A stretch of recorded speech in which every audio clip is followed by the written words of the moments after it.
Uma das coisas que foi descoberta no começo do século XX é que a massa dessas partículas não são iguais. O elétron, por exemplo, ele chega a ter uma massa quase 2.000 vezes menor que a massa do próton e do nêutron. Uma massa 2.000 vezes menor. Aí eu pergunto para vocês, pensando lá no princípio da mecânica, ok? Clássica lá de Isaac Newton, primeira lei de Newton, também chamada lei da inércia. Todo corpo está parado, tende a ficar o quê? Parado. Todo corpo está em movimento, tende a quê? Permanecer em movimento, retilíneo e uniforme, a menos que uma força modifique isso. O elétron modifica, ele fica orbitando ao redor desse núcleo. Então tem ação de uma força. A força é a força elétrica, que a gente acabou de ver aqui. Tá, mas então por que o elétron gira ao redor do núcleo e não o núcleo ao redor da eletrosfera? Porque essa mesma lei da inércia diz que a quantidade de inércia que um corpo tem depende de sua massa. Então quanto mais massa tiver um objeto, mais inércia ele tem. Ou seja, se ele está parado, mais ele tende a ficar parado. E aquele que é mais leve, é mais fácil se movimentar. É mais fácil você movimentar uma montanha ou uma folha do lugar.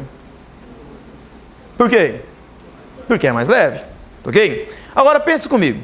O Sol, por exemplo, ele é muito maior que a Terra, certo? É mais fácil o Sol girar ao redor da Terra ou a Terra ao redor do Sol? Se os dois estão se atraindo mutuamente. É mais fácil a Terra girar ao redor do Sol. Ela tem menos inércia, ok? Então, ela se move com mais facilidade, ok? Se eu tivesse com um professor, por exemplo, um colega nosso aqui, maiorzão, certo? Ok? Isso, professor Niero, por exemplo, certo? E ele estivesse do meu lado aqui e eu pegasse no braço dele e puxasse, bom, ele poderia vir na minha direção ou eu ir na direção dele. É mais fácil quem ir na direção de quem? Eu na direção dele ou ele na minha direção? Eu na direção dele. Por quê? Porque eu sou mais leve. Não sou tão leve assim, mas com relação a ele, né? Certo? Eu sou bem mais leve. Ok? Então, nesse caso, por exemplo, o professor Raul, né? Que deu aula agora há pouco para vocês, né? Ele, o Niero nem vai sentir, né? Ok? Então, essa força que os dois vão provocar entre si, apesar da força poder ser igual, o resultado não é igual. Entendeu? É muito mais fácil o mais leve se movimentar em direção ao mais pesado que o contrário. A mesma coisa acontece aqui.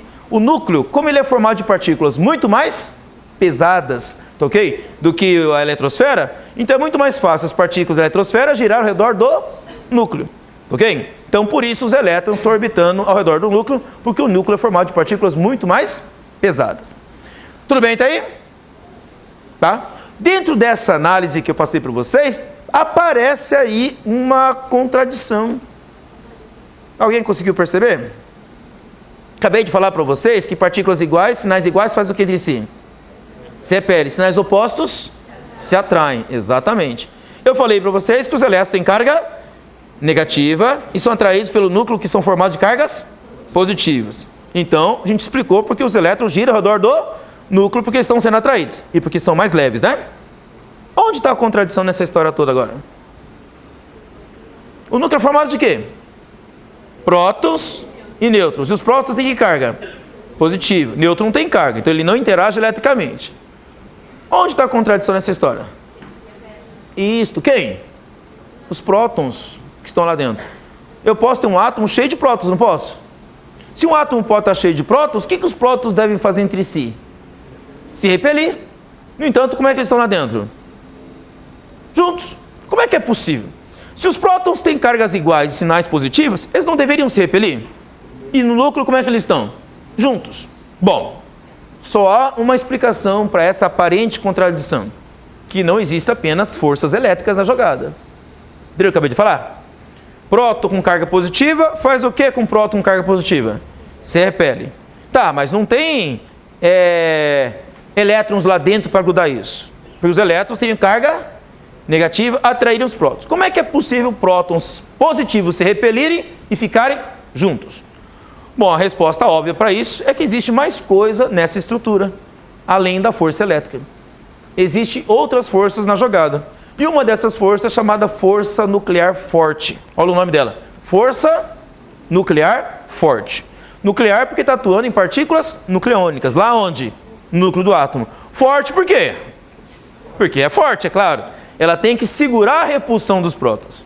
Então essa força nuclear forte, ela é uma força que consegue grudar um próton no outro e não tem nada de natureza elétrica. Ela não depende da natureza elétrica do próton, mas sim da partícula ser nucleônica. Então o próton é uma partícula nucleônica? Produz força nuclear? Produz. Ah, mas professor, mas o nêutron também é uma partícula nucleônica. Ela pode produzir força nuclear? Também pode. Ah, então quer dizer que nessa história, o próton pode atrair outro próton, ou o próton atrair o nêutron, ou o nêutron atrair o próton, através da força nuclear forte. E aí o núcleo, ele acaba grudando as partículas entre eles por essa ação dessa força. É mais ou menos assim, a gente faz uma analogia meio grossa, mas dá para vocês entenderem a ideia. Já viram casais que vivem brigando um com o outro? Toda vez que se encontra esses casais, está um brigando com o outro e vive metendo a boca no outro.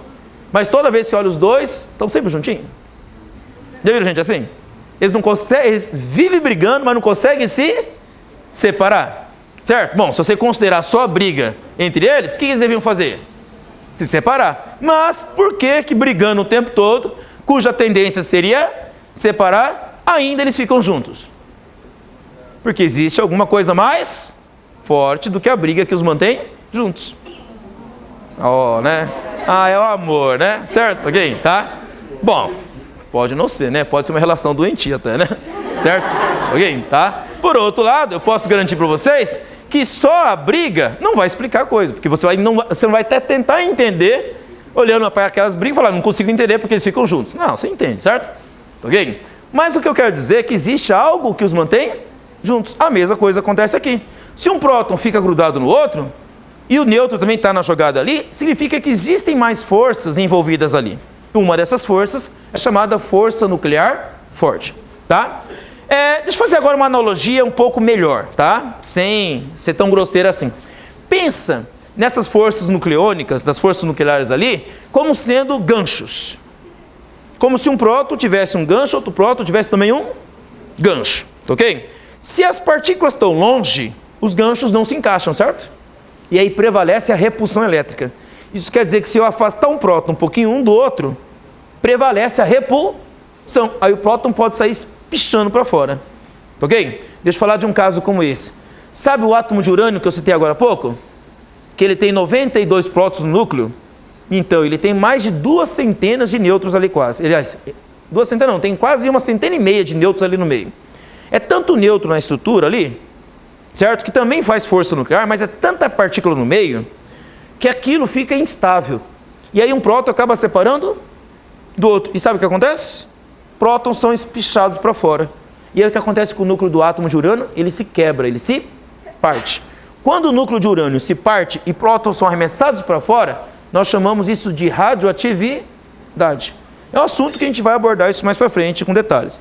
Mas eu estou contando para vocês que quando 2 prótons ou mais prótons ficam distantes um do outro e a força nuclear não consegue mantê-los juntos, ok? Eles pulam para fora do núcleo e aí o núcleo parte-se, ok? Nós chamamos isso de desintegração do átomo e as partículas são jogadas para fora, nós chamamos de radioatividade, ok? Tá? Mas, como eu disse para vocês, se isso não acontece, então como é que ficam as partículas? Grudadas. Mas para ser grudadas, o que tem que acontecer? Elas têm que ficar bem próximas. Bem próximas, o que acontece com as forças nucleares, elas se encaixam. Então, na analogia que eu estou falando para vocês, a força nuclear é uma força de curto alcance.